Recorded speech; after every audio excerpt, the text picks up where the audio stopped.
Hello అండి. Welcome to our channel ముద్దపప్పు. Okay. ఇవాళ మన రెసిపీ వచ్చేసి బనానా వాల్నట్ చాక్లెట్ బ్రెడ్. చాలా బాగుంటుందండి ఇది. ఒకసారి మీరు ట్రై చేశారంటే మీకు ఖచ్చితంగా నచ్చుతుంది. పైగా ఇందులో మనం వాడే ప్రతి ఒక్క ఐటెం కూడా మన హెల్త్కి ఎంతో మంచివి. బనానాస్ కానివ్వండి, వాల్నట్స్ కానివ్వండి, అలాగే మనం ఇందులో షుగర్ చాలా తక్కువ వాడతామండి.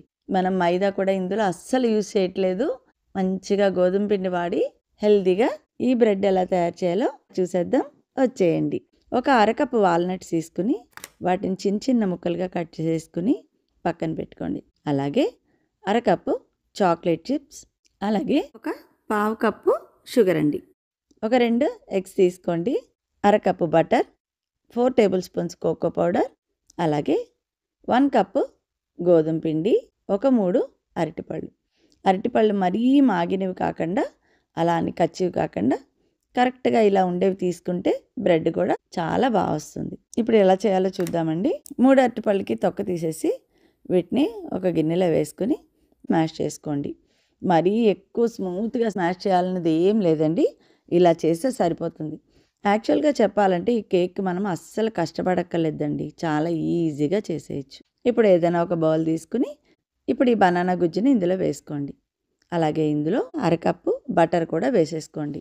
బటర్ని కొంచెం మెల్ట్ చేసుకుని వేసుకోండి. అలాగే 2 ఎగ్స్ అనుకున్నాం కదా, అవి కూడా అందులోనే వేసేసుకోండి.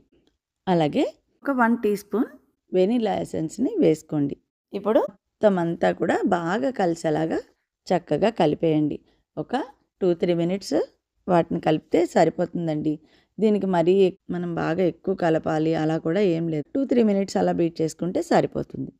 ఇప్పుడు ఇందులో ఒక కప్పు గోధుమ పిండిని కాస్త జల్లెడ పట్టుకుని అందులో అలాగే వేసేసుకోండి. అందులోనే 1 టీ స్పూన్ బేకింగ్ సోడా వేసుకుని దాన్ని కూడా కాస్త జల్లించేసేసి అందులో వేసేయండి. అలాగే ఒక పించ్ ఆఫ్ సాల్ట్ వేసుకోండి. కొంచెం వేస్తే సరిపోతుంది అనమాట. ఇప్పుడు అంతా కూడా బాగా కలిసేలాగా చక్కగా కలిపేసేసుకోండి. ఇలా అంతా కలిపేసేసుకున్నాక ఇప్పుడు ఇందులో పావు కప్పు షుగర్ వేసేసుకోండి. ఆ షుగర్ని అందులో వేసేసుకుని దాన్ని కూడా బాగా కలుపుకోండి. షుగర్ని పౌడర్ చేయవలసిన అవసరం కూడా లేదండి. జస్ట్ ఇలా వేసేసుకున్నా కరిగిపోతుంది. మొత్తం అంతా శుభ్రంగా కలిపేసేసుకున్నాక కలుపుకున్న ముద్దలో సగాన్ని వేరే బౌల్లోకి ట్రాన్స్ఫర్ చేసుకుని పెట్టుకోండి. ఒక భాగంలో ఒక 4 టేబుల్ స్పూన్స్ కోకో పౌడర్ని వేసుకోండి.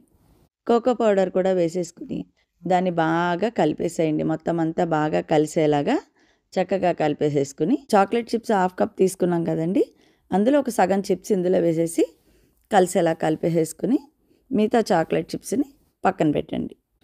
అలాగే మనం కోకో పౌడర్ వేయకుండా బ్యాటర్ ఉంచుకున్నాం కదా, 1/2 కప్ వాల్నట్స్ అనుకున్నాం కదండి, అందులో సగం తీసి ఇందులో వేసేసి ఇది కూడా కలిపేసేసుకుని పక్కన పెట్టేసేసుకోండి. ఇది బేక్ చేయడానికి ఒక ట్రే తీసుకోండి. దానికి మొత్తం అంతా బటర్ రాసేసి ఇప్పుడు మనం కోకో పౌడర్ కలపకుండా బ్యాటర్ ఉంచుకున్నాం కదండి, అదొక స్పూను, చాక్లెట్ కలుపుకున్నది ఒక స్పూను, అలా చప్పున మొత్తం పిండి అంతటినీ కూడా ఇందులోకి ఇలా వేసేసుకోండి. ఇది ఇలా వేయడం వల్ల ఒక మంచి డిజైన్ లాగా వస్తుందన్నమాట మనకి కేక్ తయారు చేసే వరకు. ఇప్పుడు ఇందులో పైన మిగిలిన చాక్లెట్ చిప్స్, వాల్నట్స్ ఉన్నాయి కదా, అవన్నీ కూడా మనం చక్కగా పైనంతా జల్లేసేసుకుందాం. ఇవన్నీ వేసేసుకున్నాక దీన్ని ఒకసారి ట్యాప్ చేసేస్తే ఏదైనా చిన్న చిన్న ఎయిర్ బబుల్స్ ఉన్నా అవన్నీ పోతాయన్నమాట. ఇప్పుడు ఓవెన్లో 180 డిగ్రీ సెల్సియస్ దగ్గర ప్రీహీట్ చేసుకుని ఒక 40 మినిట్స్ కుకింగ్ టైం పెట్టుకుని దాన్ని ఓవెన్లో పెట్టేసేయండి. చూసారుగా ఓవెన్ నుంచి తీసాక ఎలా ఉందో చూసారా, మొత్తం అంతా కూడా ఎంత బాగా బేక్ అయిందండి. అబ్బా చాలా బాగుంది కదా. ఇప్పుడు దీన్ని వెంటనే అయితే అస్సలు కదపకండి. ఒక గంట సేపు దీన్ని అలాగే పక్కన పెట్టేసేయండి. చల్లారే వరకు ఈ బ్రెడ్ని మనం అస్సలు తీయకూడదనమాట. ఇది కుదరకపోవడం అనేదే ఉండదండి. ఒకవేళ ఓవెన్ లేని వాళ్ళు ఎలాగా అంటారా, కుక్కర్లో ఒక 1/2 కేజీ సాల్ట్ వేసేసుకోండి. కింద సాల్ట్ అంతా బాగా వేడెక్కాక దాన్ని ఒక 20 మినిట్స్ మంచిగా వేడెక్కనివ్వండి. వేడెక్కాక అందులో ఒక 40 మినిట్స్ మనం బేక్ చేసుకున్నా కూడా అయిపోతుంది. ఓవెనే అవసరం లేదండి. ఓవెన్ లేని వాళ్ళు కూడా ఇంతే బాగా చేసుకోవచ్చు అనమాట. చల్లారాక ఇలా తీసి దీన్ని నెమ్మదిగా ముక్కలు కోసి పెట్టుకోండి. చూడండి ఎంత స్మూత్గా ఉందో కదా, చాలా స్మూత్గా చాలా పర్ఫెక్ట్గా వచ్చిందండి. మీరు ఇదే కొలతలతో చేశారంటే మీకు గ్యారంటీగా కుదిరి తీరుతుంది. ఈ బనానా బ్రెడ్ మీకు నచ్చిందా? ఇది మీకు నచ్చితే లైక్ చేయండి, షేర్ చేయండి, సబ్స్క్రైబ్ చేయండి.